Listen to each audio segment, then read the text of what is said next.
was no car, was no motorbike, was no bicycle, and it was just a track road, hill and gully. So we had to use either horse or canoe.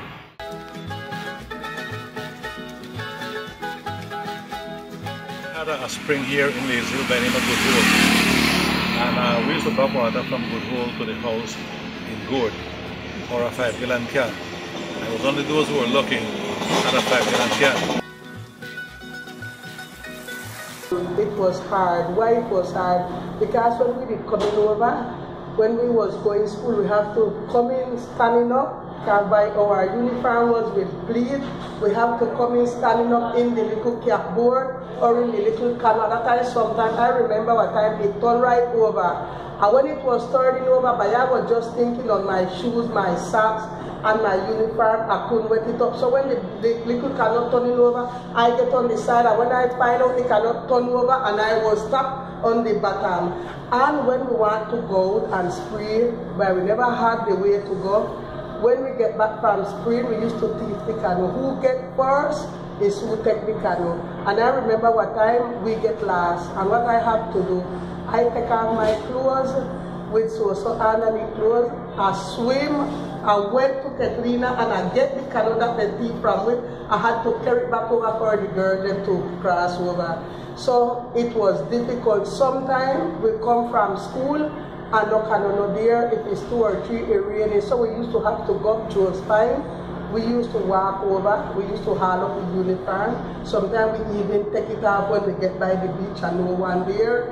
And we used to walk right over with our uniform and our book bag in our hand, lifting it up that if any sea come or anything come, it cannot wet up. Them time was difficult, but you know something, when you remember that, you feel good and you feel glad to say things is so hard, things is so bad saying it to the young generation, but we used to go to school every day. Sometimes it's raining and we cannot get over, and we have to wait till when it finish rain, and sometimes we even have to take off our shoes in our hand and our socks and go over barefoot.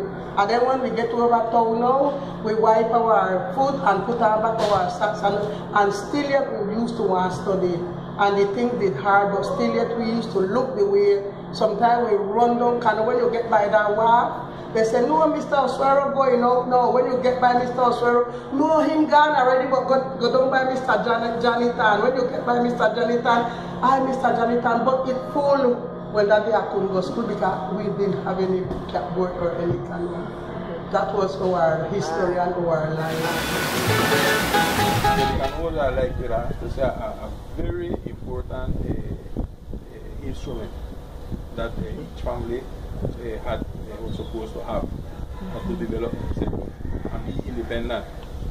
Well, you'd have to borrow maybe the neighbor canoe if you never had none. Or if you're going to go fishing in those days, or you were able to go fishing with them, then carry you along to fishing with them and stuff like that. You had like more, we had like more contact within the community in those days. Depending on the economical status that a person has to have a small canoe or a bigger canoe. That means then that you had people that had bigger canoes and you had people that had boats. You know, but in regards to the people that had the smaller canoe, their dreams always would be to have a bigger canoe because the one that they had was too small to transport themselves and even their family coming to church or whatever it is, especially these people that live over Kedina, or even to go and fish. The canoe were kind of delicate to go and fishing because it was dangerous. So they always aspired to get a bigger canoe, and plenty people did it. Get bigger canoe. Some of them get catboat, and then after some of them get launches with outboard engine. Due to that, and due to that, you have to go further and further. All the time, you have to be going more and more distance to fish. But the racing part with the catboat, them specifically before I came here, when they used to race canoe, they had canoe race. Mr. Ferdy had a very fast canoe, and some other people had some very fast canoe. But mostly all the time, well, the races were like fishing races. You have to say, because I remember specifically my days with my brother-in-law, my brother-in-law and my family. When they go into fish, they would be down a bay waiting till when the Rocky Point and the mountain boat them come out behind front out of Maracaibo Point here and then them stick sail. Or them wait till when the old town boat or lazy boat come out to grassy bank there, and when not everybody stick sail and you got and you have what you call a fishing race. Everybody sailing, going to the fishing ground, and that was one of the most beautiful things that you could see all these sails going. And it's so much so that we could identify each one of the sail, because everybody they used to make it out of flower sack and this and that. And everybody sail, they could practically identify it and say this boat is with Mundolong, this boat is with Stama, this boat is with Cardo, this boat is with Robaka, this boat is with everybody. You know each one of the sails, the boat just by looking at the sails. And at the same time, coming back home to, they used to have fishing races. Well, some of them used to come in before, can you get the Koro, can you come in? But some of them used to stay till later. And when they come in, you got the big fishing races again coming right down the line. That was, alright, that was part of the daily life. I mean, that was very wonderful. It was lovely to see these things, the brotherhood that these people had with one another. Everybody know one another, everybody loved one another. And I mean, all these things then change now. I know several, for example, I remember Odelia, Amalia, them people, them used to Jesusita, up to now, them used to like them canoe race and them boat race and them fishing and everything. But in them kind of things like that was my what I did like, you understand? Well, it was a sport, and they used to race for the cup, just a simple cup. And after the race, they would buy maybe a gallon of bush rum, and everybody sit down and drink it, and they had a party, no fight, and you dance with somebody's wife or girlfriend or husband, whatever, and it was all family. We always consider as family. There was no fight, there was no money in between. Maybe somebody might bet a person or two outside, there was no purse with money. The cup was the main thing. Gimston had one by the name of Beverly. Captain Ulrich had one by the name of Sunset, and Setna was the captain of, and Lindsay Bush had one, the Sea Queen. Setna Williams was the captain of the Sea Queen, and the shadow was Woodrow. Then they had different men that sailed with them, like Dickie and Frank, Lige. I remember the Captain Ulrich captain was man by the name of Ernest Taylor. Ernest Taylor died from a stroke. They were sailing from here to town, and a breeze hit them and he swamped down. The person dead by the hospital, we leave them by the church the night, and we have this set up by the church because it was terrible to carry over that dead body and bring over it when we're going to bury him. So what we had to do, leave him, dress him by the hospital, and carry him by the church.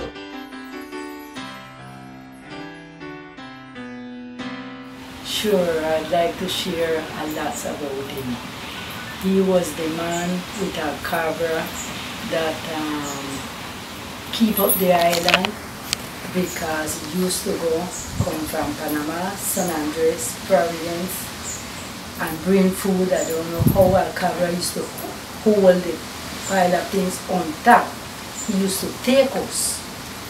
When you get sick, you have to go to Panama, because in that time Colombia didn't know about us. Or, you know, so we had to go to Panama to the doctor, and so the people was going from Providence, San Andres, Panama to go to the doctor.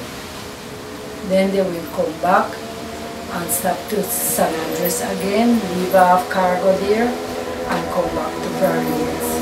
And the boat used to come in Smooth Water Bay, and we were glad to have that little boat here. Boat used to go back town, and in town they used to put the animals on the boat. Yeah. And the pile of oranges, we used to have the pile of oranges. My grandfather was someone great from here also, one of the house up there. He had a fabric, and then he used to make brooms, and those brooms used to go to Panama, Cartagena, San Andres, Providence. Yeah, well, he was getting old and sick, and many of times after he sold a carver, he used to lie down in a hammock downstairs, and when you come, he was looking out there. So you could see the sadness that he missed his boat. You understand? He missed his boat. And when the people, because that time he was up and down and everybody knew Captain Ulrich after he got old. Captain Ulrich by himself in a hammock till the daughter Adele came home and mine until he died. Remembers from Ireland at my age, older than me. I was a kid that time. Adele was a baby. But I remember less about it. I can give an experience that we wanted a bicycle.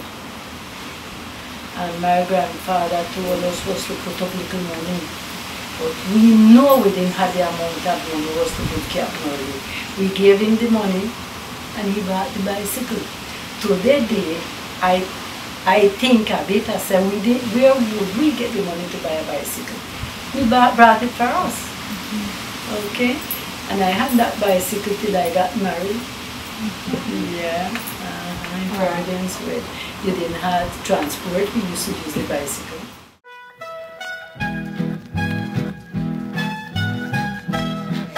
Franz Bush, he was a person that always he worked with the community, and he always liked to see the things go good.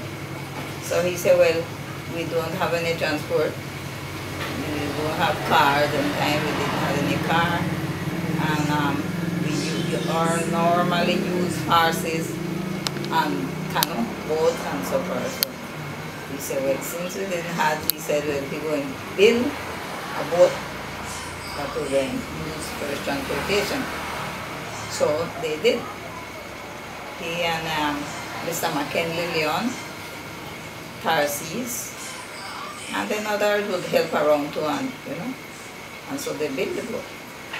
They built the boat, and people used to just go around and see what they're doing and help and things like that until they had the boat built. After the boat was built, they said, well, you have to think about the engine.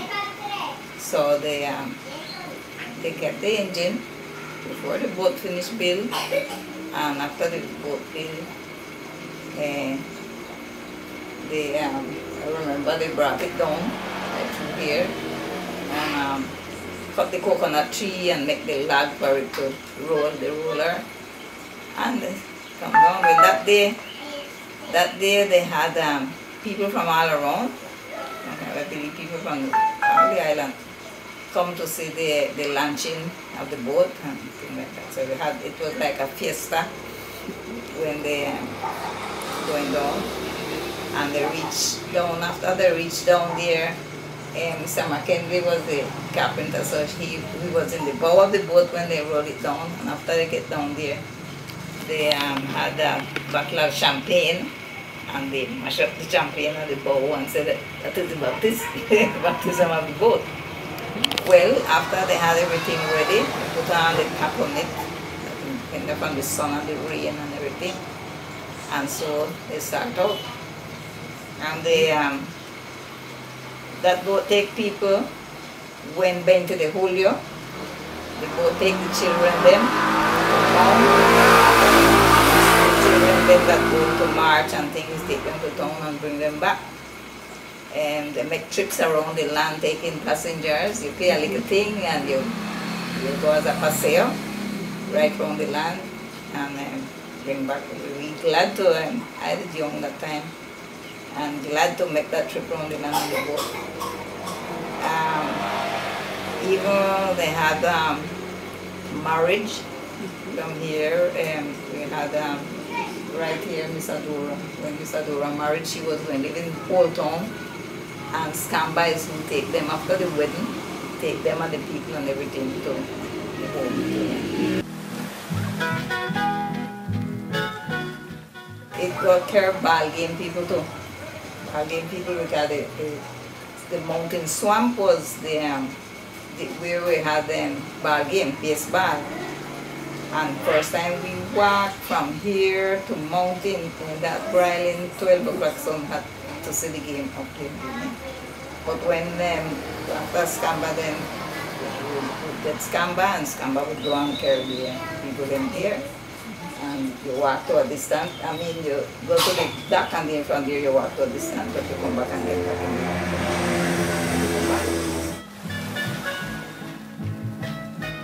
Silaya Fox, known as Sada. She was a wonderful person. She was the spirit and the energy of the woman. It was the strength that she had, and she gave to her life, her independence, her role, her music, the spirit with the nature. The farming was part of her great life. That was like, first you have the music, and the next part of her life was just agriculture, farming, growing her vegetable, her things. She was just a great leader in her time.